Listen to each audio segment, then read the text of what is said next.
Hello everyone, my name is Guadalupe and today I will be discussing chapters 1 through 11 from the E-Government and Information Technology Management textbook. Throughout each chapter, I will be discussing a few points and applying these concepts and strategies to different positions in existing work environments. Chapter 1 is titled Introduction to E-Government.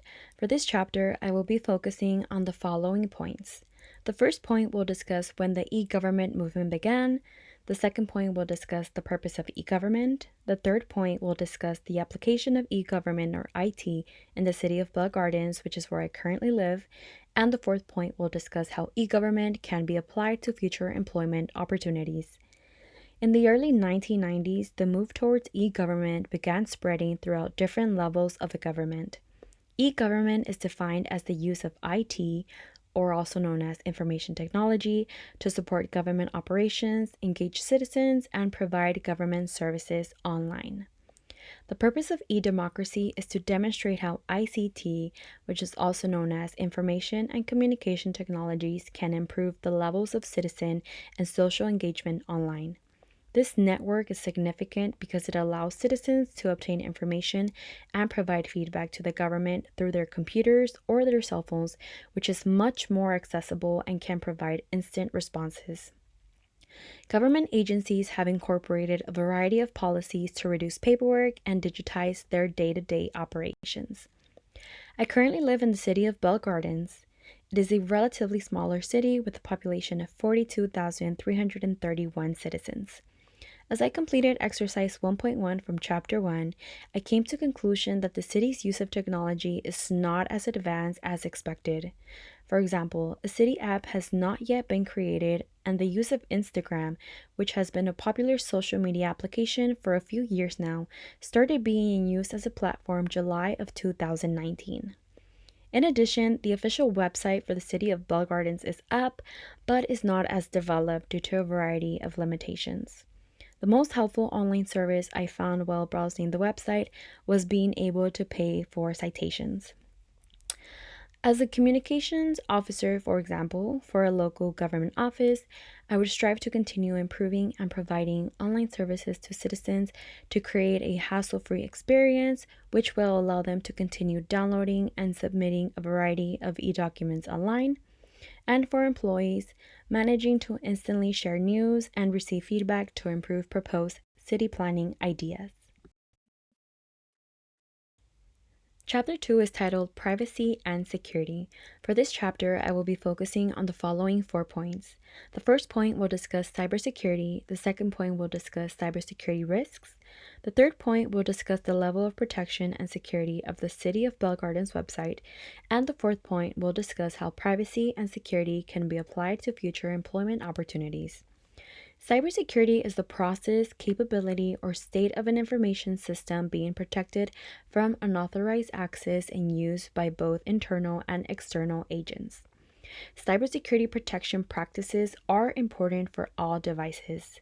Common protection practices include requiring a password, auditing systems and networks, or using secure programming techniques. These practices promote data protection and attempt to decrease system vulnerabilities. As I completed exercise 2.1 from chapter 2, I came to further realization that the City of Bell Gardens website also lacks high levels of security. I decided to create an account to verify how secure the website is, and the two protection practices I found were setting up a password and verifying my email prior to logging in. Unfortunately, I did not find any other unique privacy or security features. Privacy and security are key features that should be incorporated for anyone who requires a computer to perform their job duties. For example, if in the future I obtain a position as a human resources manager for a local government office, I will require extensive security features to ensure employees' personal information is inaccessible to anyone who does not have a need to know that information. Chapter 3 is titled Improving Usability. For this chapter, I will focus on the following 4 points. The first point will discuss usability, the second point will discuss measurements of usability, the third point will discuss suggestions for usability improvements, and the fourth point will discuss how improving usability can be applied to future employment opportunities. Usability describes how easy a website is to use. It describes ease and efficiency if a system can achieve its specified functions. As time has progressed, measures of usability have changed and improved to ensure the usability of websites are effective as possible. Index examples of measurements of usability include effectiveness, learnability, satisfaction, memorability, errors, consistency, and respectful interactions. A website with high usability will allow a user to complete their intended goal, easily learn how to navigate through the website, and can feel safe about entering personal information into the website. Improving usability can improve the level of online services provided to citizens.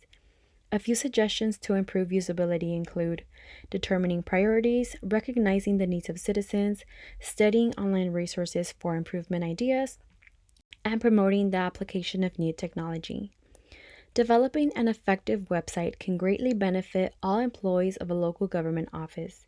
If citizens can easily find information online and manage to complete simple tasks on the website, it is likely for less citizens to contact a city representative for help. In addition, if the level of usability is higher and citizens require less assistance from city employees, the number of personnel can decrease. Chapter 4 is titled Content for an Informed Citizenry. For this chapter, I will discuss the following 4 points. The first point will discuss the initial focus of content of government websites. The second point will discuss examples of information found on government websites. The third point will discuss content accessibility, and the fourth point will discuss how content for citizenry can be applied to future employment opportunities. Content has drastically changed over time. Initially, the government website content focused on providing services such as digital phone books, access to event calendars, and information about hours of operation. Information that can be found on government websites includes contact information, description of the entity, details about events and visitation, policy and ordinance, budgeting, reporting and mapping, and work and service opportunities. Content accessibility is a factor to consider as there are community members who are impaired. Impairment can vary from vision, physical ability, mental, or hearing. Methods of how to offer accessibility to all can include a TDD phone service or alt tags for website images. In addition, website content can also be offered in more than one language for citizens who are not fluent English speakers. To maintain inclusivity and avoid discrimination claims, it is important to create content that is accessible for all. Regardless of citizens' abilities, they are also taxpayers and hold the right to an equal level of service. Regardless of the level of any local government position, when developing new ideas or plans, inclusivity should be highly considered. Chapter 5 is titled Digital Governance Services. For this chapter, I will be discussing the following points. The first point will discuss digital governance services offered around the world. The second point will discuss examples of innovative practices for digital governance. The third point will discuss financial impact of digital governance, and the fourth point will discuss how digital governance services can be applied to future employment opportunities. Government agencies at all levels, local, state, and federal, provide digital services for citizens online through their official websites. The purpose of digital governance services is to provide a main point of contact to obtain general information. According to the results of the E-Governance Institute survey, the top 10 scoring cities from 2015 to 2016 were Seoul, Tallinn, Hong Kong, Jerusalem, New York, Madrid, Tokyo, Singapore, Mexico City, and Bogota. The cities that I listed offered unique and innovative approaches to delivering public services online. For example, in Seoul, the city website offered financial and banking counseling services. In New York, citizens can search for information about parking tickets, locate towed vehicles, report crimes, and access billing records for municipal water. Digital governance services aim to reduce the costs of services by automating service provision and reducing access to the offices of government agencies, and potentially hiring less personnel. If I put myself in the shoes of a city mayor, I can only imagine wanting the most advanced technological systems to ensure citizens have majority of service requests accessible from their computer or cell phone. During times such as the current pandemic we are experiencing, maintaining an advanced website will decrease the difficulties of obtaining or submitting e-documents online. Chapter 6 is titled Citizenship Participation. For this chapter, I will discuss the following points. The first point will discuss the impact of digital democracy upon citizenship participation. The second point will discuss strategies for fostering citizen participation. And the third point will discuss citizenship participation in the city of Bell Gardens. Digital democracy refers to citizenship participation via digital government services. The internet is a useful tool that allows citizens and advocacy groups to connect and influence decision-making processes. E-government is a valuable tool to collaborate and collect information from citizens. A few methods that can increase citizen participation include online policy forums, e-bulletin boards, e-meetings, e-petitions, online citizen satisfaction surveys, and performance reports. If citizens care about what is ongoing in their city and they can participate without having to miss work or interrupt other responsibilities, odds are the response rate will be higher because it was accessible from their laptop or cell phone while at work or waiting for their children to come out of school. As I mentioned, I currently live in the city of Bell Gardens, and recently I have been thinking about the level of citizenship participation we hold as a community. Prior to the use of social media as a platform, I did not notice much effort from community members to vote or share their opinion. However, due to the accessibility of Instagram, Facebook, and Twitter, many more citizens are being informed and instantly responding to city officials. Chapter 7 is titled Social Media Management. For this chapter, I will be discussing the following points. The first point will discuss why local governments are utilizing social media as a communication practice. The second point will discuss social media challenges. And the third point will discuss strengths and weaknesses of social media use. Local governments are incorporating social media into their communication practices to encourage citizen engagement and promote community building efforts, increase access to government services, and address public safety issues. Studies show citizens who engage online with government agencies and utilize their website content demonstrate higher rates of civic engagement than those who do not. In addition, the overall increase of internet and social media use from citizens was an influencing factor. The main challenge faced by incorporating social media as a communication platform is the digital divide. This challenge is mostly encountered in rural areas or amongst elderly people. A few examples of social media and local government strengths include ability to respond quickly to citizens without the need for approval and focusing the department's goals and priorities via a social media account. Examples of weaknesses include distribution of inconsistent information and not having enough personnel to regularly manage an account. Chapter 8 is titled M-Government. For this chapter, I will discuss the following points. First point, we'll discuss M-Government. Second point, we'll discuss the differences between M-Government and E-Government. Third point, we'll discuss the results of a smartphone use survey. And the fourth point, we'll discuss how M-Government can be applied to future employment opportunities. M-Government refers to mobile government, but more specifically to applications of mobile devices. It is a branch of e-government. M-Government is a service delivered via smartphones, PDAs, laptops, and e-readers. E-government consists of various information technology and communication technologies to improve services delivered in the public sector. M-Government specifically uses mobile types of information communications technologies to improve services delivered in the public sector. M-Government boosts the quality of an existing e-government program, expands e-government platforms, and innovates by further contributing to ways of meeting a public service need. In 2015, a survey was conducted and studies show 68% of the US population used a smartphone.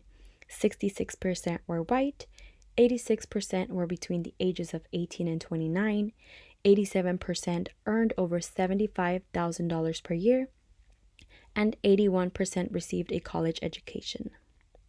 The use of smartphones has skyrocketed due to its advanced features to be able to complete most tasks. It has become easier to reach out to citizens because they can respond to a survey or watch an event live anywhere. M-Government is an advantage to deliver services to citizens and should be considered for greater turnaround responses. Informing news of any crimes has become much easier for police officers because they now can instantly post it on social media or have an alert be sent via text message. If I held a position as a communications officer for a local government office, I would prioritize assigning an employee to regularly respond and reply to citizens who reach out via social media applications in order to maintain a high level of trust and display complete transparency. Chapter 9 is titled Big Data and Open Government. For this chapter, I will be discussing the following points. The first point will discuss big data, second point will discuss open government, and the third point will discuss how big data and open government work collaboratively. Big data sounds self-explanatory. However, it is data management and analysis that relies on large amounts of technology generated from use of information communications technology. Open government is an approach that focuses on incorporating transparency, public participation, and collaboration. The use of big data and open government can improve the way citizens interact with the government through policymaking, service delivery, and political engagement. Chapter 10 is titled The Digital Divide. For this chapter, the following points will be discussed. The first point will discuss the definition of the digital divide, the second point will discuss the history of the digital divide, and the third point will discuss the implications for e-government caused by the digital divide. The digital divide refers to a division of either having access to technology or not. This division creates significant outcomes because it decreases the ability of the government to provide equitable services to all citizens. Different levels of financial, educational, and cultural resources can be influences of the digital divide.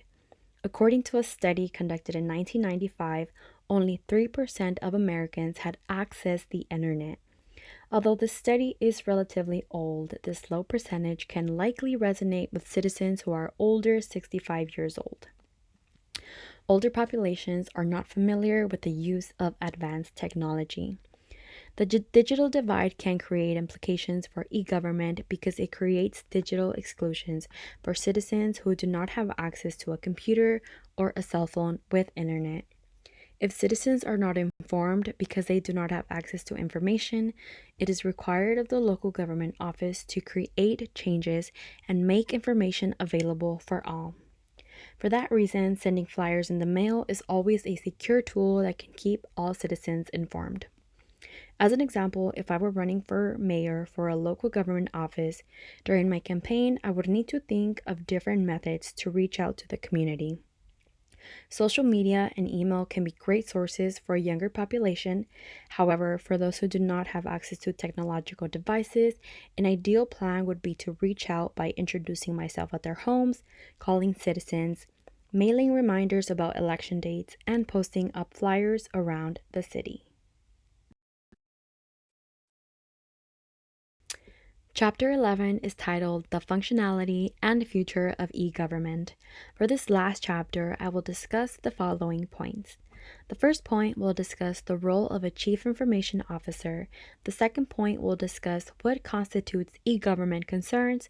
And the third point will discuss how e-government can be applied to future employment opportunities. The title and function of a Chief Information Officer, or CIO, was adopted from the private sector. It was the Klinger-Cohen Act of 1996 that required the addition of a CIO to each department's leadership. Due to the difficulty of balancing the placement, talents, and mission of a CIO, public managers have been providing leadership for technology acquisition, system development, and operations without the CIO title. A checkoff list has been created to review policies while implementing e-government systems, and it includes privacy, cybersecurity, and identity management, functionality of e-government, trust, usability, timeliness, connectivity, and capability. This checkoff list covers most of the concepts we discussed throughout each chapter. As aspiring professionals in the public sector, we can all agree the development of e-government is an important tool that benefits citizens and employees. The support of a website decreases the workload by not processing paperwork or having less encounters with citizens about general city rules or policies. That concludes the end of my presentation. Thank you.